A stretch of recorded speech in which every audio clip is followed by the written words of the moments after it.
Hello बच्चों, कैसे हो आप सभी। तो आज हम लोग पढ़ने वाले हैं अस्पष्ट फलनों के अवकलज। इससे पहले हम लोगों ने पढ़ा था संयुक्त फलनों के अवकलज। तो अब समझते हैं कि अस्पष्ट फलन होता क्या है। अस्पष्ट फलन का मतलब हो गया कि y का मान x के पदों में स्पष्ट तौर पर प्रदर्शित नहीं है कि ये y का पद है या x का पद है। तो इसे ही हम बोलते हैं अस्पष्ट फलनों के अवकलज। तो देखिए एक क्वेश्चन का समझते हैं और इस तरह से ही क्वेश्चन को सॉल्व किया जाता है। देखते हैं। तो यहाँ पर लिखा है यदि y plus sign y equal cos x तो dy अपॉन dx क्या होगा। ठीक है, तो हम यहाँ पर सिंपल सी बात है, अवकलन आपको x के सापेक्ष ही करना है क्योंकि हमें dy पर dx निकालना है। dy पर dx का मतलब हो गया कि x के सापेक्ष y का अवकलन कर रहा है, तो यहाँ पर हम इसका अवकलन करेंगे। तो ये हमारा हो जाएगा, यहाँ पर पहले से नोट कर लेते हैं, y plus sign y equal cos x। ठीक है, ये x है। अब x के सापेक्ष अवकलन करने पर, x के सापेक्ष अवकलन करने पर, तो यहाँ क्या हो जाएगा हमारा, y का क्या हो जाएगा, dy अपॉन dx, y का तो अवकलन होगा नहीं, प्लस यहाँ पर भी y साइन y है। या हम ये कह सकते हैं चलो y का हम कर सकते हैं, लेकिन y का फिर से बन और y का दोबारा करना पड़ेगा। इसी तरह से यहाँ पर साइन का क्या हो जाएगा हमारा, cos y, और y का दोबारा से करोगे तो हमारा हो जाएगा dy अपॉन dx। ठीक है, y का अवकलन दोबारा होगा क्योंकि y यहाँ पर सापेक्ष नहीं है, x हमारा सापेक्ष है। फिर इक्वल cos x का हो जाएगा माइनस का साइन x। अब यहाँ से क्या करना है, dy को एक तरफ कर लेना है और बाकी को एक तरफ कर लेंगे, तो dy यहाँ पर कॉमन मिल जाएगा और बचेगा हमारा 1 प्लस कॉस y और इक्वल में माइनस का साइन x। अब इसको डिवाइड भी कर देंगे, तो dy upon dx minus sine x और बटे में 1 प्लस कॉस y, ये हमारा आंसर हो जाएगा। ठीक है, तो किसी भी क्वेश्चन को इस तरह से सॉल्व करना है। ठीक है,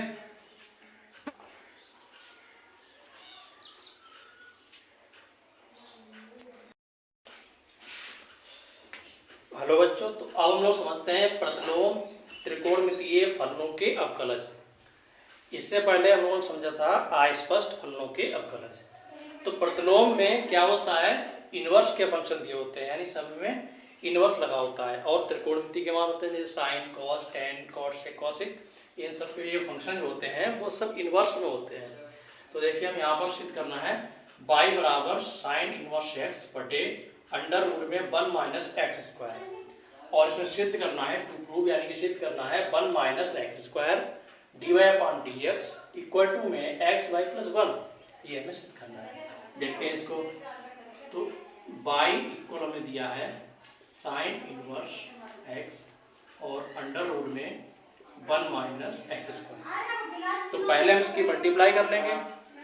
ठीक है, तो ये हमारा क्या हो जाएगा, y मल्टीप्लाई अंडर रूट में 1 माइनस एक्स स्क्वायर और साइन इनवर्स x हो जाएगा।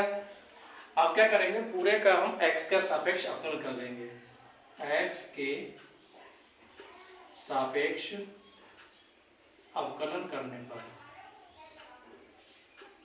ठीक है, जब अवकलन कर देंगे तो देखिए यहाँ पर a इंटू बी बन रहा है, और a इंटू बी का जो डिफरेंशिएशन होता है वो अलग तरीके होता है, एक को छोड़ते हैं दूसरे को करते हैं, ऐसे करेंगे। यहाँ पर देखते हैं, पूरे लिख लेंगे पहले।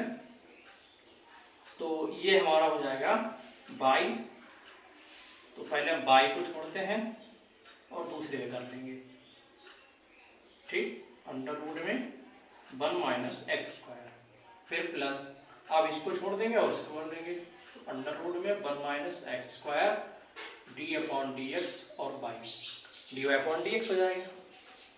फिर इक्वल इसका क्या हो जाएगा हमारा, d बटे dx और साइन इनवर्स एक्स हो जाएगा। ठीक है, आप करते हैं तो बाई इसका क्या अवकलन हो जाएगा, अगर हम dy अपॉन dx और under root 1 minus x square को करेंगे तो देखो इसकी जो पावर है इसको हम क्या लिखते हैं 1/2 लिखा जा सकता है। अब 1/2 आ जाएगा आगे, क्योंकि x पावर n क्या होता है, x की पावर n का अवकलन होता है n x की पावर n-1, तो ये हमारा आगे आ गया। अब x की पावर यानी कि 1 माइनस एक्स स्क्वायर की पावर माइनस में 1/2, ठीक है, 1/2 में से 1 को कर दिया माइनस, तो क्या बचेगा, माइनस का 1/2 बचेगा। अब इतना तो आ गया तो इसका हमारा आ जाएगा इंटू 1/2 और ये डिवाइड में ही हो जाएगा, माइनस पावर में लगाया तो ये नीचे आ जाएगा, यानी कि अंडर रूट में 1 माइनस एक्स स्क्वायर। इसके बाद अब जो एक्स स्क्वायर है इसका दोबारा से होगा, ठीक है, तो इसका आ जाएगा माइनस का 2x, बनकर क्या जाएगा हमारा 0, पर कांस्टेंट है तो उसका 0 होता है, जो भी कांस्टेंट पद होते हैं उनका जो मान है वो 0 हो जाता है। तो इसका 0 हो गया, प्लस यहाँ पर हमारा अंडर रूट में 1 माइनस एक्स स्क्वायर और ये हमारा dy अपॉन dx। इसका क्या होता है साइन इनवर्स x का, ये हमने बताया था पीछे, तो 1/अंडर रूट में 1 माइनस एक्स स्क्वायर। अब देखो हमें पूरे में जो ये पद दिख रहा है ना, तो पूरे में मल्टीप्लाई कर देंगे under root 1 minus x square की, तो देखिए under root 1 minus x square से दोनों ओर गुणा करने पर, दोनों ओर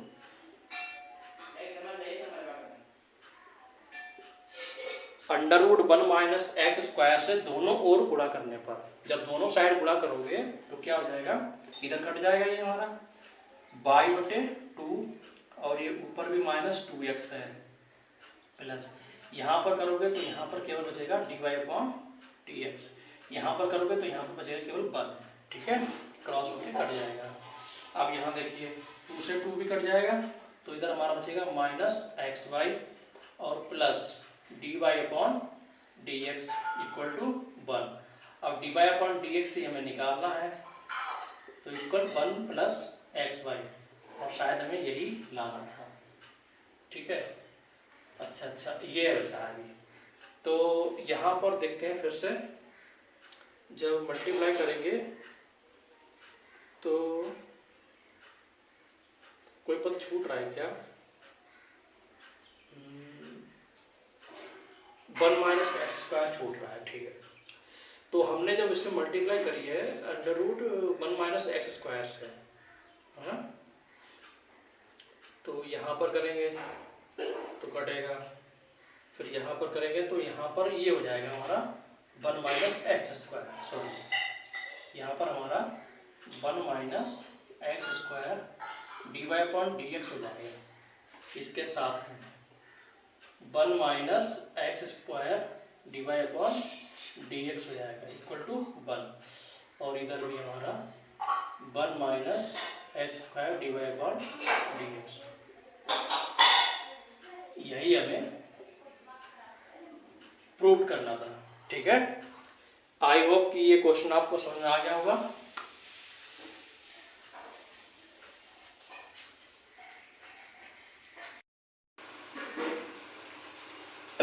हम देखते हैं तीसरा question, by equal cos inverse 1 minus x square और डिवाइड में 1 प्लस एक्स स्क्वायर, यहाँ पर x का जो मान है 0 से और 1 के बीच है, dy अपॉन dx इसका निकालना है। देखो कुछ ऐसे इनवर्स फंक्शन मिलेंगे, यहाँ लिखा हुआ भी है कि प्रतिलोम त्रिकोणमितीय फलनों के अवकलन। तो अगर कोई इनवर्स फंक्शन वाला क्वेश्चन आता है तो उसको कैसे कर सकते हैं, ये इनवर्स फंक्शन है तो इसमें हम लेट करके क्वेश्चन कर सकते हैं और सीधे भी क्वेश्चन कर सकते हैं, तो फिलहाल तो उसको हम लेट करके लगा रहे हैं, ठीक है। तो यहाँ पर मान लेते हैं, पहले को लिख रहे हैं बाई इक्वल कॉस इनवर्स, या सीधे लिखते हैं चलो, एक्स इक्वल हम यहाँ पर मान लेते हैं tan थीटा, क्या मान लेते हैं tan थीटा मान लेते हैं, तो यहाँ पर क्या जाएगा हमारा बाई इक्वल, रखने पर लिख देते हैं, तो कॉस इनवर्स 1 माइनस एक्स का मान हो जाएगा tan स्क्वायर थीटा और 1 प्लस tan स्क्वायर थीटा, ठीक है। अब ये जो मान है वो cos 2 थीटा का होता है, ठीक है। y equal cos inverse cos 2 theta के 3 फार्मूले होते हैं, 1 minus 2 sine square theta, 2 cos square theta minus 1, और एक होता है 1 माइनस tan स्क्वायर थीटा बटे में 1 प्लस tan स्क्वायर। ये तीनों फार्मूले होते हैं। तो उसी में एक cos 2 थीटा का ये फर्स्ट रूट हो गया cos 2 थीटा इक्वल ये हमारा हो जाता है। इसके बाद से अभी cos cos कैंसिल हो जाएगा, तो यहाँ बचेगा हमारा y इक्वल 2 थीटा, ठीक है। अब इस पूरे कर देते हैं अवकलन, तो और यहाँ पर y का मान थीटा का मान रख देंगे यहाँ से, तो यहाँ से हम थीटा का मान निकालेंगे तो x इक्वल हमारा क्या था, ये हमारा थीटा इक्वल आ जाएगा tan इनवर्स x, ठीक है। यहाँ से जो हमने पहले मान रखा था उसी से मान निकालेंगे थीटा का। तो यहाँ पर 2 थीटा का मान कितना हमारा tan इनवर्स x। अब इसका हम x के सापेक्ष कर देंगे अवकलन, x के सापेक्ष अवकलन करने पर,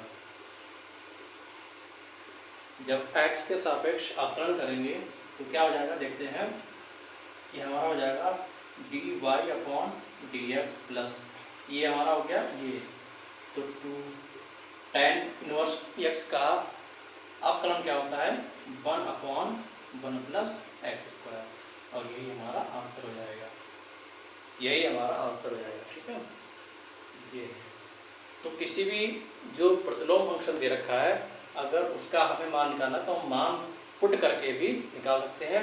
और जैसे कोई एक क्वेश्चन मान लो हम कराते हैं, इसके बाद से यहाँ पर देख लेते हैं।